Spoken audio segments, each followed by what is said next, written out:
193대 0. 인류 역사상 가장 기괴한 숫자가 터졌습니다. 반대 없음, 기권도 없음. 유엔 창설 이래 단 한 번도 없었던 전 세계의 항복입니다. 그 주인공은 미국도 중국도 아니었습니다.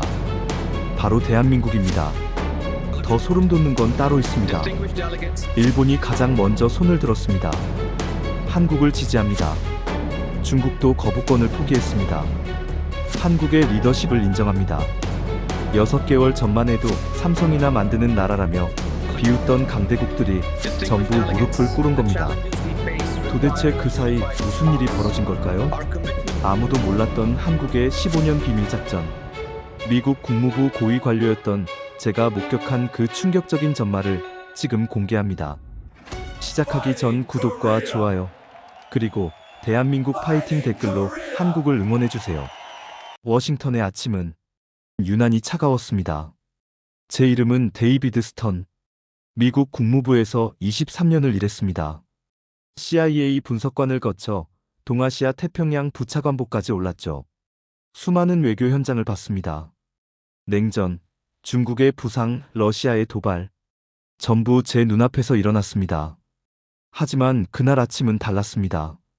제가 알던 세계 질서가 완전히 증발한 날이었으니까요. 오전 8시, 커피를 마시며 창밖을 보고 있었습니다. 그때 비서실에서 긴급 호출이 왔습니다. 스턴 부차관보님, 지금 당장 상황실로 오십시오. 목소리가 떨리고 있었습니다. 20년 넘게 일하며 그런 톤은 처음이었습니다. 저는 커피잔을 내려놓고 계단을 뛰어내려갔습니다. 엘리베이터를 기다릴 시간조차 사치였습니다. 상황실 문을 열었습니다. 이미 20여 명의 고위 관료들이 모여 있었습니다. 대형 스크린에는 백악관 브리핑룸이 떠 있었죠. 대통령 대변인의 얼굴은 굳어 있었습니다. 그는 원고를 든 채 떨리는 목소리로 선언했습니다. 미합 중국은 오늘부로 유엔을 포함한 모든 국제기구에서 공식 탈퇴합니다. 순간 숨이 멎었습니다. 상황실 전체가 얼어붙었습니다. 누군가의 커피잔이 바닥에 떨어져 깨졌지만 아무도 쳐다보지 않았습니다. 대변인의 목소리는 차분했습니다. 우리는 더 이상 미국 납세자의 세금을 비효율적인 체제에 낭비하지 않겠습니다. 70년이었습니다. 미국이 주도해온 70년의 질서가 단 10분의 발표로 무너졌습니다. 제 옆에 있던 제임스 밀러 차관보가 중얼거렸습니다. 결국 저질렀군. 미친 짓이야.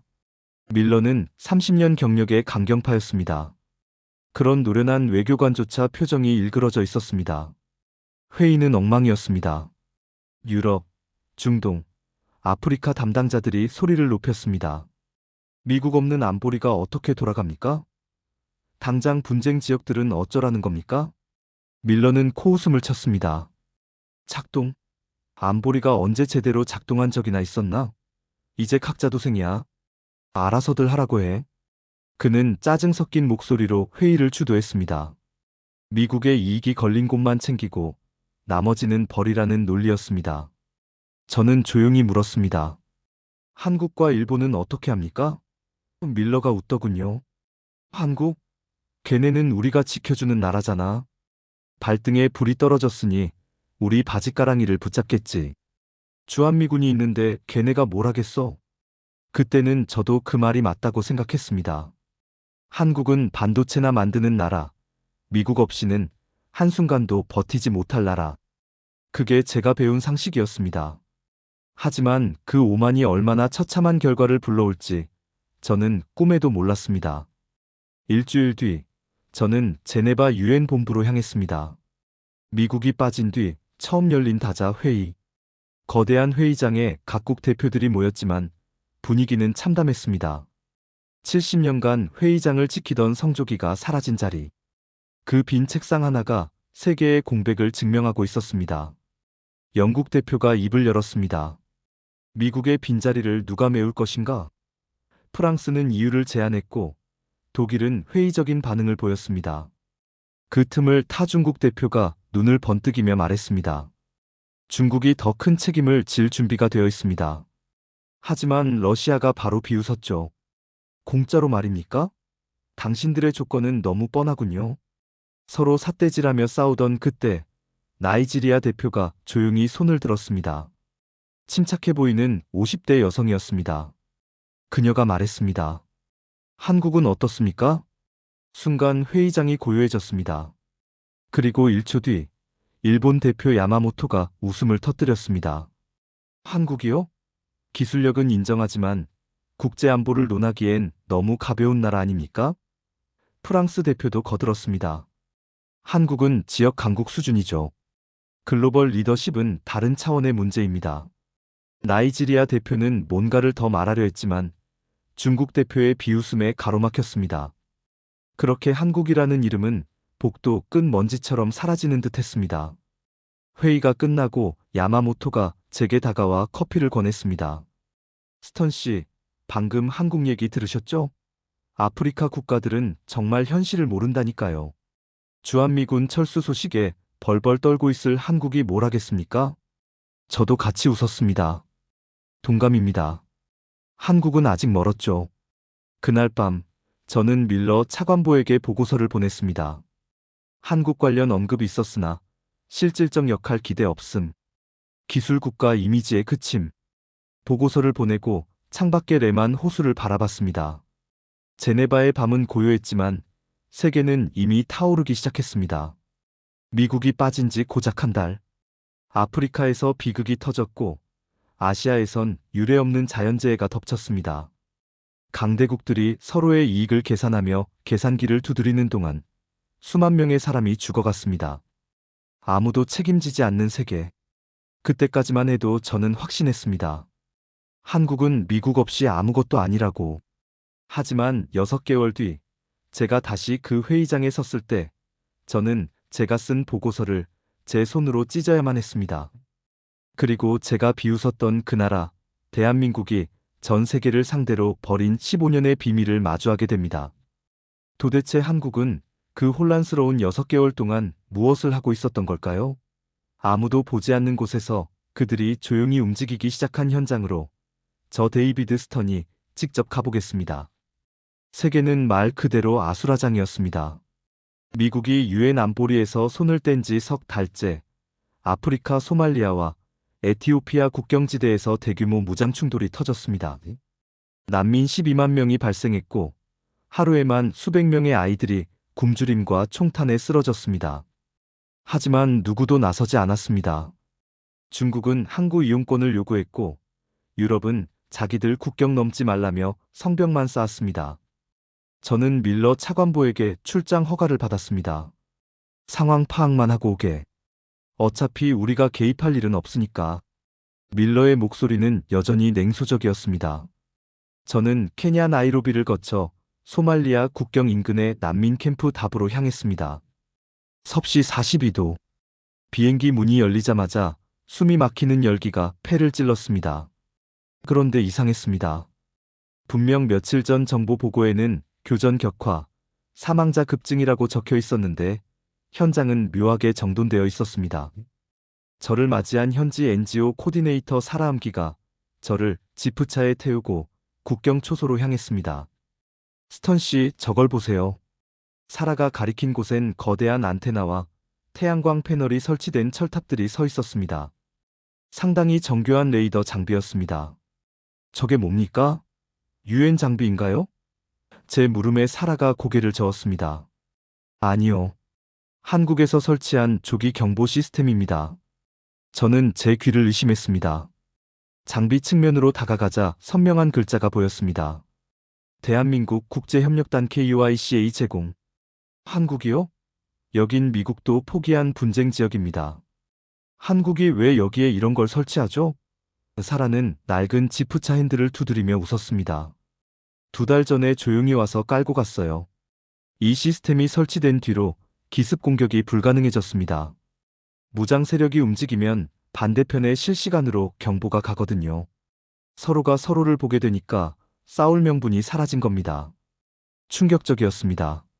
워싱턴과 제네바에서 누가 평화유지군을 보낼 것인가로 석 달째 싸우고 있을 때 한국은 조용히 기술로 피를 멈추고 있었습니다. 사라는 저를 난민 캠프 안으로 데려갔습니다. 그곳엔 더 믿기 힘든 광경이 있었습니다. 거대한 식수 정화 시설과 이동식 병원이 가동 중이었습니다. 그곳에서도 역시 파란색 한글 로고가 보였습니다. 병원 안으로 들어가자 땀에 젖은 한국인 의사들이 현지 의료진과 긴밀하게 소통하고 있었습니다. 저는 의료팀장을 붙잡고 물었습니다. 이 위험한 곳에 언제 온 겁니까? 설마 이번 사태 때문에 급파된 건가요? 50대의 한국인 의사가 마스크를 벗으며 대답했습니다. 아니요. 이 지역에서 활동한 지는 3년 됐습니다. 하지만 우리 팀이 아프리카에 들어온 건 15년 전부터죠. 15년. 그 숫자가 제 머리를 때렸습니다. 15년 동안이나요? 왜 아무도 모르게 이런 일을 하는 겁니까? 홍보라도 해야 하는 것 아닙니까? 의사는 덤덤하게 수술 장갑을 벗었습니다. 우리는 정치하러 온 게 아닙니다. 그냥 사람이 죽어가니까 시스템을 만드는 것뿐입니다. 한국은 받은 게 많은 나라니까요. 캠프를 떠나기 전 사라는 제게 이런 말을 했습니다. 미국이나 중국 사람들은 와서 사진 찍고 보도자료 내면 떠나요. 하지만 한국인들은 남습니다. 시스템이 현지인들 손으로 돌아갈 때까지 그들은 절대 먼저 떠나지 않아요. 나이로비로 돌아오는 경비행기 안에서 저는 노트북을 켰습니다. 손이 떨렸습니다. 15년 전이면 한국이 한창 경제 성장을 하던 시기입니다. 그 바쁜 와중에 그들은 아무도 보지 않는 아프리카의 오지에 평화의 씨앗을 뿌리고 있었던 겁니다. 조건도 대가도 없이 말입니다. 하지만 이건 시작일 뿐이었습니다. 아프리카를 뒤흔든 이 조용한 기적은 아시아의 거대한 재난 현장에서도 똑같이 벌어지고 있었습니다. 도대체 한국의 15년 비밀은 어디까지 뻗어 있는 걸까요? 저는 곧장 다음 행선지인 방글라데시로 향했습니다. 그곳에서 저는 한국이 숨겨둔 또 다른 괴물 같은 시스템을 목격하게 됩니다. 아프리카를 떠나 도착한 방글라데시 다카 공항. 습한 공기가 숨통을 조여왔습니다. 역대급 사이클론이 휩쓸고 간 지 겨우 일주일. 외신 보고에 따르면 사망자 3,000명, 이재민 150만 명에 달하는 대참사였습니다. 과거라면 미국과 유엔이 즉각 개입했겠지만 지금은 아니었습니다. 원조 자금은 묶였고 구호물자는 배분할 주체가 없어 항구에서 썩어가고 있다는 소식만 들렸죠. 하지만 제가 목격한 다카의 풍경은 보고서와 딴판이었습니다. 공항 밖으로 나서자마자 일사불란하게 움직이는 트럭 대열이 보였습니다. 놀랍게도 그 트럭 전면에는 한글로 된 표식들이 붙어 있었습니다. 저는 서둘러 가장 피해가 심각했다는 바리살 지역으로 향했습니다. 진흙탕으로 변한 도로를 지나 캠프에 도착했을 때 저는 제 눈을 의심했습니다. 혼란과 비명뿐이어야 할 재난 현장이 마치 잘 짜인 기계처럼 돌아가고 있었기 때문입니다. 식수 배급, 의료 텐트, 급식소가 완벽한 동선으로 배치되어 있었습니다. 현지인들이 줄을 서 있었지만 다투는 이 하나 없었습니다. 저는 캠프 관리 본부로 뛰어들어갔습니다. 그곳에서 지도와 태블릿을 뚫어지게 보고 있던 한국인 여성, KYCA 소속의 박현주 팀장을 만났습니다. 미국 국무부에서 왔습니다. 이 시스템은 대체 뭡니까? 어떻게 재난 일주일 만에 이런 완벽한 복구 체계를 갖춘 거죠? 제 질문에 박 팀장은 피곤한 기색이 역력한 눈으로 저를 바라보며 짧게 답했습니다. 72시간입니다. 72시간이라니요? 사이클론이 상륙하고 72시간 안에 모든 장비와 인력을 투입했습니다. 이건 이번에 갑자기 한 게 아닙니다. 한국은 방글라데시 정부와 함께 지난 15년 동안 재난 통합 대응 매뉴얼을 만들어 왔으니까요. 박 팀장이 보여준 태블릿 화면은 경악스러웠습니다. 실시간 물류 흐름, 인력 배치, 의료 수요 예측 시스템. 이 모든 데이터가 한국이 개발한 재난 방지 소프트웨어에 의해 통제되고 있었습니다. 더 놀라운 것은 현장에서 일하는 수백 명의 방글라데시 공무원들과 NGO 직원들이었습니다. 그들은 한국어를 섞어 쓰며 한국인 전문가들과 능숙하게 협업하고 있었습니다. 이게 가능합니까? 이 사람들은 어디서 교육받은 거죠? 지난 15년간 매년 200명씩 한국으로 초청해 기술 연수를 시켰습니다. 이제 그들이 이 시스템의 주인이 된 거예요. 한국은 그저 옆에서 돕는 것뿐입니다. 저는 멍하니 밖을 내다봤습니다. 서구 강대국들이 원조를 빌미로 차관 이자를 따지고 중국이 도로를 닦아주는 대가로 광산 채굴권을 요구할 때 한국은 그저 이 사람들에게 고기 잡는 법과 배 만드는 시스템을 통째로 이식해준 겁니다. 캠프에서 만난 한 노인은 제 손을 잡고 눈물을 흘렸습니다. 미국 사람이라고 했지? 미국한테 전해줘요. 한국처럼 하라고. 그들은 우리 눈을 보고 우리 말을 들어줬어. 사진만 찍고 도망가는 사람들하고는 달라. 가슴이 뜨거워지다 못해 타들어가는 것 같았습니다. 제가 워싱턴에서 한국은 기술이나 만드는 나라라고 비웃는 동안 한국은 전 세계 가장 아픈 곳마다 자신들의 기술과 진심을 조용히 박아놓고 있었습니다. 하지만 제 충격은 여기서 끝이 아니었습니다. 아프리카의 평화, 아시아의 생명을 구한 한국의 손길은 이제 전 세계의 신경망이라 불리는 사이버 공간마저 장악하고 있었습니다. 중동의 거대 자본들이 왜 한국 앞에 무릎을 꿇었는지 그 소름 돋는 내막을 확인하기 위해 저는 두바이로 향했습니다. 방글라데시를 떠나 도착한 두바이. 이곳의 분위기는 아프리카나 동남아와는 또 달랐습니다. 물리적인 폭격보다 무서운 보이지 않는 전쟁이 한창이었기 때문입니다. 미국이 손을 떼자마자 기다렸다는 듯 걸프 지역의 금융망과 전력 시스템의 대규모 사이버 테러가 몰아쳤습니다. 사우디, UAE, 카타르의 국가 기능이 마비될 위기였죠. 저는 UAE 국가안보국 소속의 칼리드 알만술 국장을 만났습니다. 그는 과거 미국 국방부와 협력할 때 몇 번 마주친 적 있는 냉철한 인물이었습니다. 칼리드 국장, 상황이 심각하다고 들었습니다. 미국의 사이버 방어막이 빠졌으니 걸프 지역 전체가 셧다운되는 건 시간 문제 아닙니까? 제 물음에 칼리드는 묘한 미소를 지으며 저를 지하 통제실로 안내했습니다. 엘리베이터가 지하 깊숙이 내려갔습니다. 문이 열리는 순간 저는 숨이 멎는 줄 알았습니다. 수백 개의 모니터가 벽면을 가득 채운 그곳은 미국의 NSA 국가안보국 상황실을 방불케 했습니다. 더 놀라운 건 모니터마다 흐르는 시스템 언어와 기술자들의 대화였습니다. 공격 차단 완료. 경로 추적 시작합니다. 선명한 한국어였습니다. 이게 어떻게 된 겁니까? 이 방대한 방어망을 누가 구축한 거죠? 칼리드가 스크린 중앙을 가리켰습니다. K-사이버 실드 글로벌 네서크. 5년 전 한국이 우리에게 제안했습니다. 중동의 에너지망과 금융망을 하나로 묶는 통합방어 시스템이죠. 처음엔 우리도 의심했습니다. 한국이 대체 무슨 대가를 원하느냐고 말이죠. 그래서 한국이 무엇을 요구했습니까? 석유 채굴권? 아니면 수조 원대의 유지 보수 비용? 칼리드가 고개를 저었습니다. 아무것도 요구하지 않았습니다. 한국의 책임자는 이렇게 말하더군요. 디지털로 연결된 세상에서 한 곳이 뚫리면 결국 우리 모두가 무너집니다. 우리는 함께 안전해지거나 함께 죽거나 둘 중 하나입니다. 라고 말이죠. 한국은 지난 10년이 넘는 시간 동안 자신들이 겪은 수만 번의 사이버 공격 데이터를 중동 국가들과 공유했습니다. 기술을 전수하고 현지 엔지니어들을 한국으로 데려가 최고 수준의 전문가로 키워냈습니다. 그리고는 운영권 전체를 아무 조건 없이 중동 국가들에 넘겨주었습니다. 이번 대규모 공격요? 한국이 구축한 이 방패 덕분에 단 24시간 만에 상황이 종료됐습니다. 만약 미국만 믿고 있었다면 우리는 지금쯤 촛불을 켜고 앉아 있었을 겁니다. 칼리드의 목소리에는 뼈가 섞여 있었습니다. 미국은 70년간 안보를 담보로 중동에서 막대한 이익을 챙겼습니다. 하지만 위기의 순간 우리는 그들을 버렸습니다. 반면 한국은 15년간 아무 말 없이 그들의 곁에서 방패를 벼려왔습니다.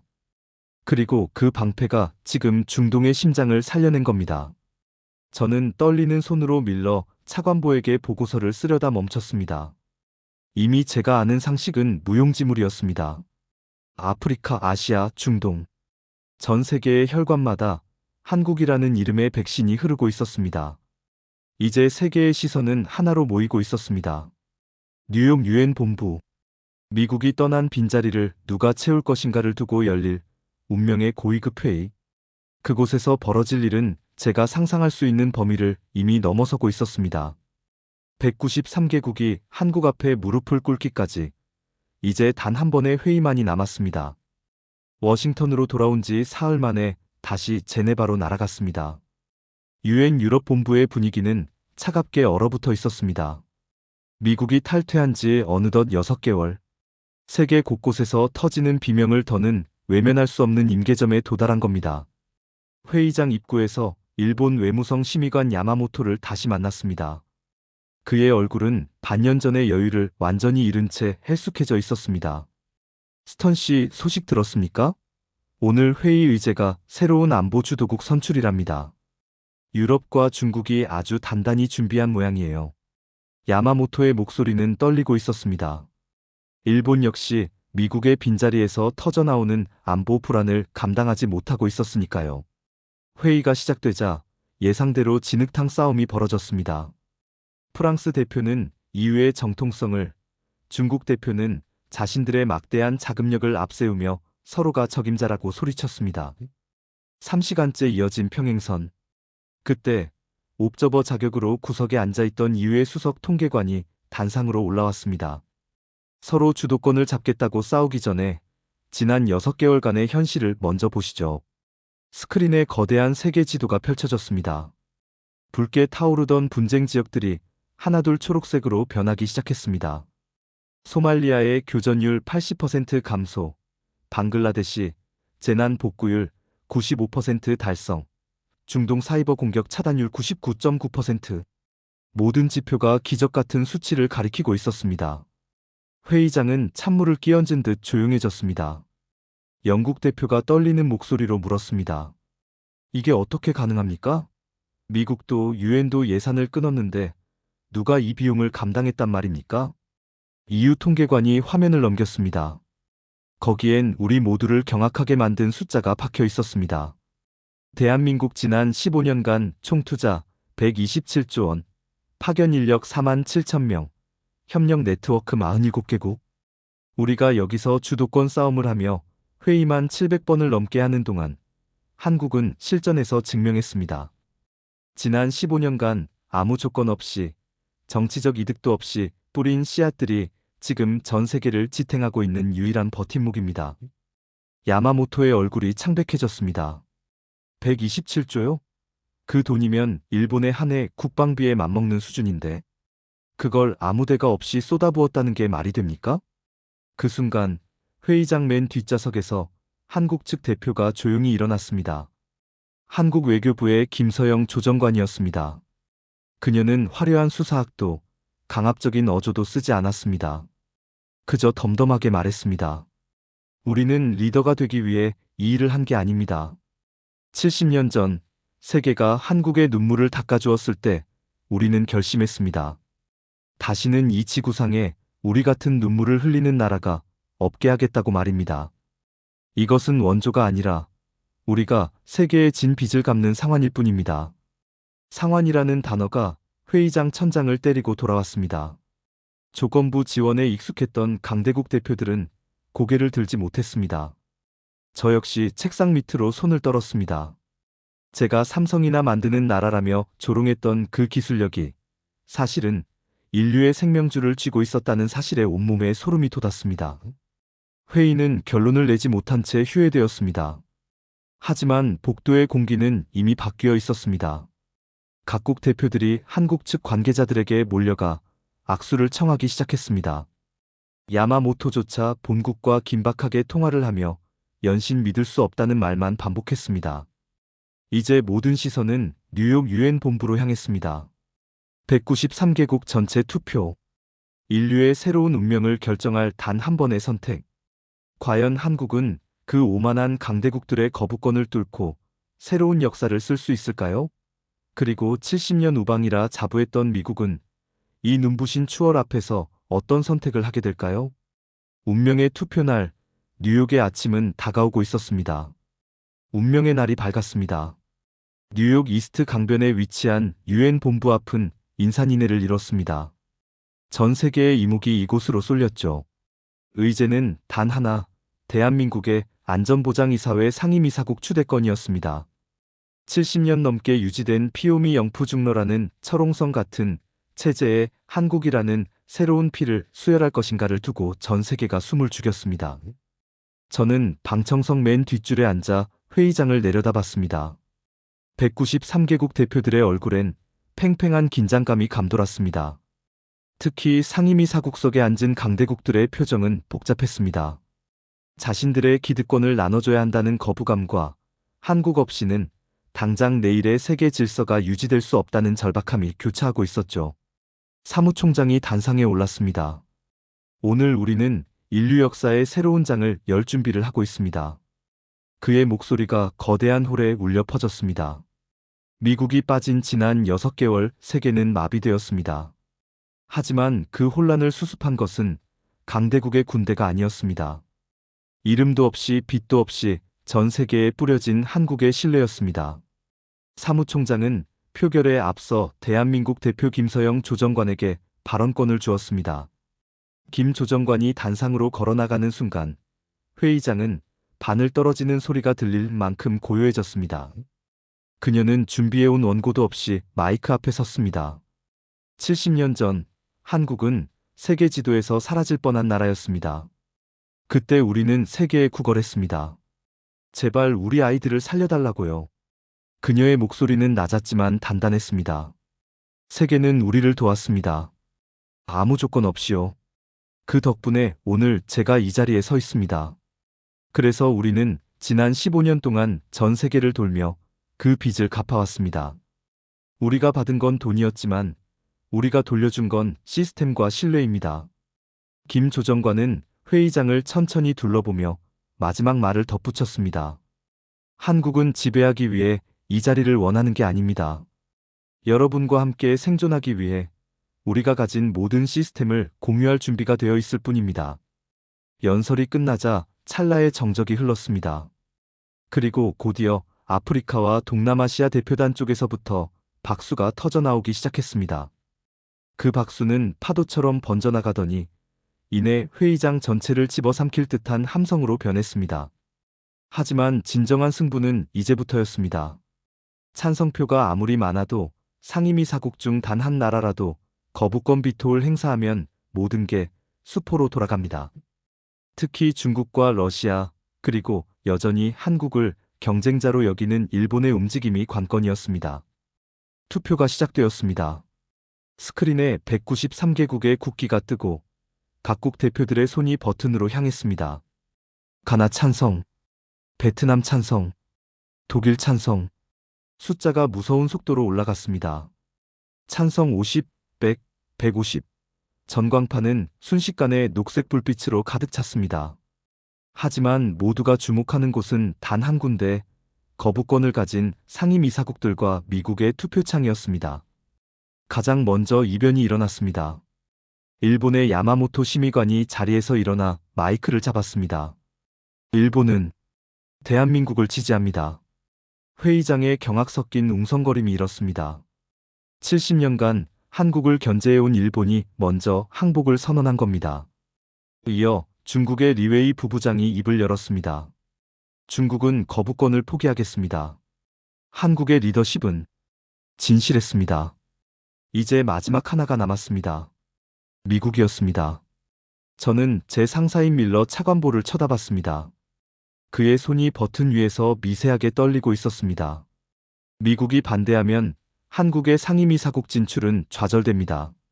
미국의 자존심이냐, 세계의 실리냐?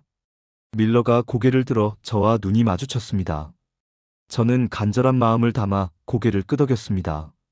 마침내 밀러의 손가락이 움직였습니다. 전광판의 마지막 칸이 녹색으로 바뀌는 순간 비현실적인 숫자가 스크린을 꽉 채웠습니다. 찬성 193, 반대 0, 기권 0. 만장일치. 인류 역사상 단 한 번도 없었던 완벽한 승리였습니다. 강대국들이 쌓아올린 탐욕의 성벽이 한국이 15년간 조용히 쌓아온 신뢰라는 파도에 완전히 무너져 내린 순간이었습니다. 회의장은 눈물바다가 됐습니다. 각국 대표들이 한국 대표단에게 몰려가 포옹을 나누고 감사를 표했습니다. 저는 그 광경을 보며 소리 없이 눈물을 흘렸습니다. 하지만 투표 결과보다 더 더 놀라운 반전은 그 다음에 기다리고 있었습니다. 상임이사국이 된 한국이 가장 먼저 내놓은 제1호 결의안. 그 내용은 전 세계 강대국들을 다시 한번 충격과 공포, 그리고 무한한 존경에 빠뜨리게 됩니다. 도대체 한국이 준비한 마지막 카드는 무엇이었을까요? 193대 0. 전광판에 박힌 비현실적인 숫자를 보며 회의장은 마비됐습니다. 환호와 박수가 잦아들 무렵 전 세계의 시선은 다시 단상 위의 김서영 조정관에게 향했습니다. 이제 한국은 명실상부한 세계의 심장, 안보리 상임이사국이 되었습니다. 강대국들이 그토록 갈망하던 무소불위의 권력을 쥐게 된 겁니다. 사람들은 예상했습니다. 한국이 자국의 이익을 위해 주한미군 문제를 거론하거나 반도체 독점권을 강화하는 제안을 할 것이라고 말이죠. 그것이 지금까지 우리가 봐온 강대국의 공식이었으니까요. 하지만 김 조정관이 꺼내든 대한민국 상임이사국 취임 후 제1호 결의안은 우리 모두의 뒤통수를 때렸습니다. 대한민국은 오늘부로 우리가 보유한 모든 글로벌 위기관리 시스템의 소유권을 유엔과 공유하겠습니다. 순간 회의장이 찬물을 끼얹은 듯 조용해졌습니다. 소유권 공유? 그건 한국이 15년간 127조 원을 들여 구축한 전 세계 안보와 구호의 핵심 엔진입니다. 아프리카의 레이더망, 중동의 사이버 방패, 아시아의 재난 매뉴얼까지 그 천문학적인 가치를 가진 지적재산권을 아무 데가 없이 전 인류의 공공재로 내놓겠다는 선언이었습니다. 또한 한국은 상임이사국에게 주어지는 거부권 비토를 향후 10년간 자발적으로 유예하겠습니다. 이건 더 큰 충격이었습니다. 거부권은 상임이사국을 강대국답게 만드는 유일한 절대반지입니다. 마음에 안 들면 판을 엎을 수 있는 그 강력한 권한을 스스로 내려놓겠다는 겁니다. 야마모토 심의관은 입을 벌린 채 얼어붙었고 중국의 리웨이 부부장은 믿기 힘들다는 듯 머리를 감싸쥐었습니다. 김 조정관의 목소리는 더욱 맑게 울려 퍼졌습니다. 우리는 지배하기 위해 이 자리에 온 게 아닙니다. 강대국의 침묵이 누군가의 죽음이 되지 않도록 우리의 기술이 누군가의 눈물을 닦는 도구가 되도록 감시하기 위해 제 자리에 섰습니다. 권력은 소유할 때가 아니라 나눌 때 가장 강력해진다는 것을 한국이 증명하겠습니다. 그것은 외교가 아니라 혁명이었습니다. 힘으로 억누르는 공포의 질서가 아니라 진심으로 연결하는 신뢰의 질서가 선포된 겁니다. 저는 옆에 앉은 밀러 차관보를 봤습니다. 평생을 힘의 논리에 찌들어 살던 그 노련한 외교관의 눈에서 눈물이 흐르고 있었습니다. 그는 나직하게 읊조렸습니다. 우리는 70년 동안 세상을 가졌지만 단 한 번도 진심을 얻지는 못했어. 한국은 단 하루 만에 전 세계의 심장을 가졌군. 회의가 끝나고 복도로 나오자 각국 대표들이 한국 외교관들의 손을 잡기 위해 줄을 섰습니다. 그건 단순한 예우가 아니었습니다. 진정한 리더에 대한 존경이었습니다. 하지만 그날 밤 호텔방으로 돌아온 제게 한 통의 보안 연락이 도착했습니다. 미국의 최상위 정보기관에서 온 긴급 호출이었습니다. 스턴 부차관보, 즉시 귀국하게. 백악관에서 한국의 이 조용한 혁명을 저지하기 위한 비밀 대책회의가 소집됐네. 미국은 여전히 한국의 성장을 위협으로 느끼고 있었던 겁니다. 한국이 보여준 진심의 정치가 미국 내부의 권력자들을 자극하기 시작했습니다. 과연 한국의 기적은 미국의 거센 반격을 뚫고 계속될 수 있을까요? 저는 제가 평생 몸담았던 조직과 제가 새롭게 발견한 진실 사이에서 인생 최대의 선택을 해야만 했습니다. 뉴욕의 환호가 채 가시기도 전, 저는 워싱턴행 셔틀 비행기에 몸을 실었습니다. 제 손에는 백악관 국가안보회의 NSC 명의의 최고 등급 소환장이 들려 있었죠. 비행기 안에서 저는 복잡한 심경을 감출 수 없었습니다. 유엔에서 목격한 한국의 숭고한 결의가 채 식지도 않았는데 제가 돌아가는 곳은 그 결의를 무너뜨릴 음모가 도사리는 곳이었으니까요. 워싱턴 국무부 7층 사무실. 밀러 차관보가 저를 기다리고 있었습니다. 그의 표정은 유엔에서 눈물을 흘리던 그 노련한 외교관이 아니었습니다. 차갑고 날카로운 미국 우선주의의 화신으로 돌아와 있었죠. 스턴, 자네가 뉴욕에서 본 건 잊어버리게. 밀러가 서류 뭉치를 내던지며 말했습니다. 한국이 거부권을 유예하고 시스템을 공유한다고? 그건 고도의 기만술이야. 전 세계의 안보망을 자기들 손아귀에 넣고 미국을 외교적으로 고립시키려는 트로이의 목마라고. 저는 반박하고 싶었습니다. 하지만 차관보님, 한국의 시스템 덕분에 지금 아프리카와 중동이 평화를 유지하고 있습니다. 그건 기만이 아니라 헌신입니다. 헌신 같은 소리 하네. 밀러가 소리를 질렀습니다. 우리는 지금 한국의 소프트 파워를 파괴할 계획을 세우고 있어. 한국의 방어 시스템에 백도어를 설치했다는 가짜 뉴스를 퍼뜨리고 그들의 자금 출처가 불분명하다는 의혹을 제기할 거다. 우리가 빠진 자리에 한국이 들어오는 걸 보고만 있을 것 같나? 머리를 한 대 엇맞은 기분이었습니다. 이것이 제가 23년간 몸담았던 미국의 민낯이었습니다. 누군가 진심으로 세상을 구하려 할 때 그것이 우리의 패권에 위협이 된다면 가차없이 짓밟는 것. 저는 그날 밤 집으로 돌아와 낡은 타자기를 꺼냈습니다. 그리고 23년의 세월을 정리하는 문장을 써내려갔습니다. 그것은 사직서이자 제가 목격한 진실에 대한 증언이었습니다. 본인은 오늘부로 국무부 부차관 보직을 사임합니다. 저는 23년간 힘이 세계를 움직인다고 믿었습니다. 하지만 한국은 신뢰가 세계를 연결한다는 것을 증명했습니다. 미국이 해야 할 일은 한국을 견제하는 것이 아니라 한국이 보여준 그 진심의 외교를 배우는 것입니다. 우리는 총으로 세계를 지켰지만 한국은 가슴으로 세계를 품었습니다. 다음 날 아침, 저는 밀러의 책상 위에 사직서를 올려두었습니다. 그는 당황한 기색이 역력했습니다. 스턴, 제정신인가? 이 자리를 포기하고 어디로 가겠다는 거야? 저는 가방을 챙겨 문을 나서며 대답했습니다. 미국이 지켜주는 나라가 아니라 세계가 신뢰하는 나라로 가보려 합니다. 그곳에서 진짜 외교가 무엇인지 다시 배울 생각입니다. 워싱턴의 차가운 빌딩 숲을 벗어나자 가슴이 뻥 뚫리는 기분이었습니다. 저는 곧장 공항으로 향했습니다. 목적지는 서울이었습니다. 193개국을 감동시킨 그 기적 같은 힘이 어디에서 나오는지 그 뿌리를 직접 보고 싶었기 때문입니다. 하지만 서울에 도착한 제게 들려온 소식은 더욱 놀라웠습니다. 미국의 방해 공작이 시작되기도 전 세계 193개국이 한국을 보호하기 위해 자발적인 방패가 되어 일어났다는 소식이었습니다. 강대국들의 비열한 공작조차 뚫지 못한 전 세계가 한국에 보낸 그 거대한 보훈의 현장. 이제 그 마지막 반전의 막이 오르고 있었습니다. 서울에 도착한 날, 공항을 나서자마자 제 시선을 끈 것은 거리의 전광판들이었습니다. 하지만 예상했던 승전보나 자축의 분위기가 아니었습니다. 뉴스 헤드라인은 긴박하게 돌아가고 있었죠. 미국의 보이지 않는 손이 한국의 금융망을 압박하고 기술 유출 의혹을 제기하며 국제적인 고립을 시도하고 있다는 소식이었습니다. 결국 이렇게 되는구나. 저는 탄식했습니다. 강대국의 질서를 거부한 대가는 가혹해 보였습니다. 하지만 제가 광화문 광장에 도착했을 때 믿기 힘든 광경을 목격했습니다. 수십 명의 외국인 대사들이 광장에 모여 성명서를 발표하고 있었습니다.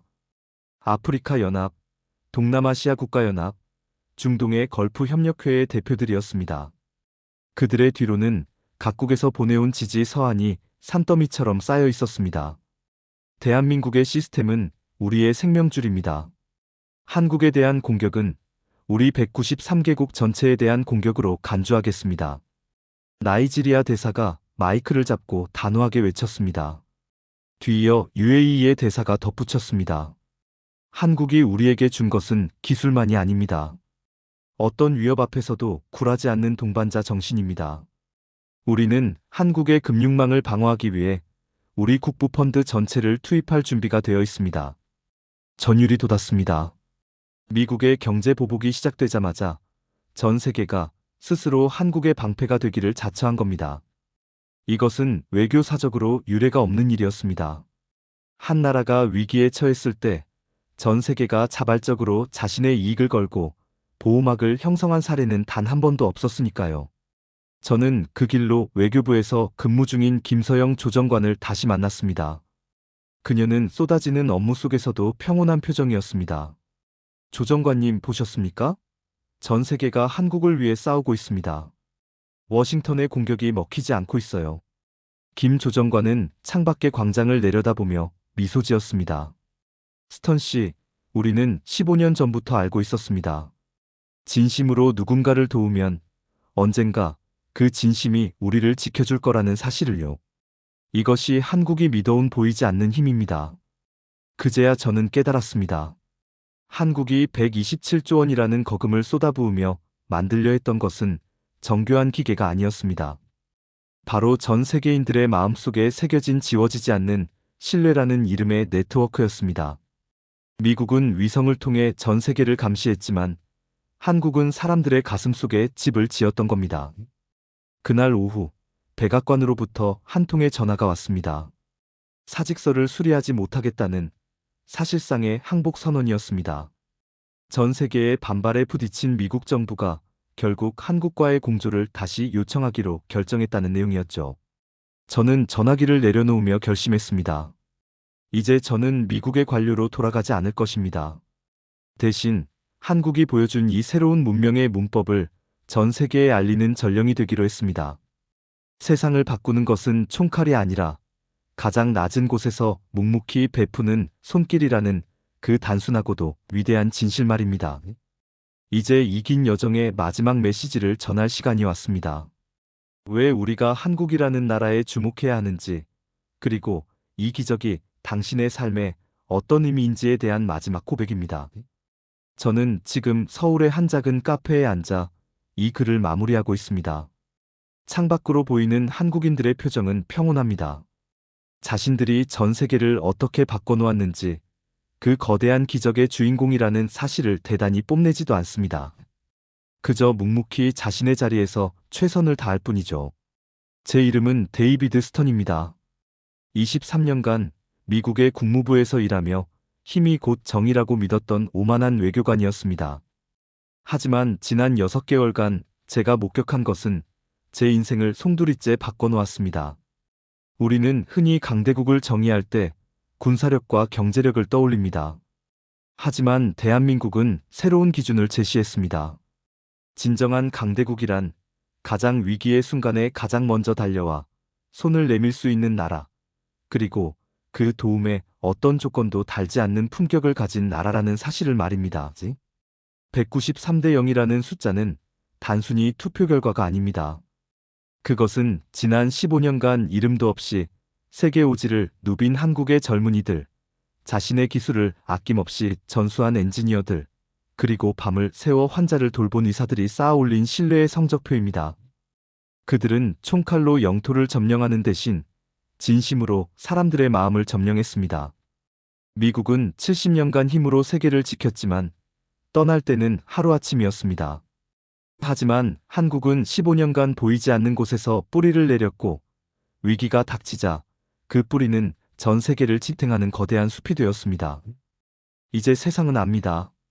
누가 진짜 친구인지, 위기의 순간 누구의 손을 잡아야 하는지를 말이죠. 저는 이제 외교관 신분을 버리고 민간인의 삶으로 돌아갑니다. 하지만 제 가슴 속에는 그 어느 때보다 뜨거운 사명감이 불타고 있습니다. 한국이 보여준 이 신뢰의 외교가 전 세계 표준이 되는 날까지 저는 이 기적 같은 이야기를 멈추지 않을 것입니다. 이 이야기를 듣고 계신 대한민국 국민 여러분, 여러분은 충분히 자랑스러워하셔도 됩니다. 여러분의 나라가, 여러분의 진심이 마침내 차가운 국제 정치의 문법을 깨뜨리고 새로운 시대를 열었습니다. 힘으로 지배하는 시대는 끝났습니다. 이제는 신뢰로 연결하는 시대가 시작되었습니다. 그리고 그 중심에는 바로 대한민국이 있습니다. 지금까지 미국 국무부 고위 관료였던 제가 목격한 대한민국이 전 세계를 감동시킨 15년의 기록이었습니다. 이 조용한 혁명이 더 넓은 세상으로 퍼져나갈 수 있도록 이 이야기를 널리 알려주십시오. 당신의 나라, 대한민국은 생각보다 훨씬 더 위대합니다. 감사합니다. 지금까지 코리아 모먼트였습니다.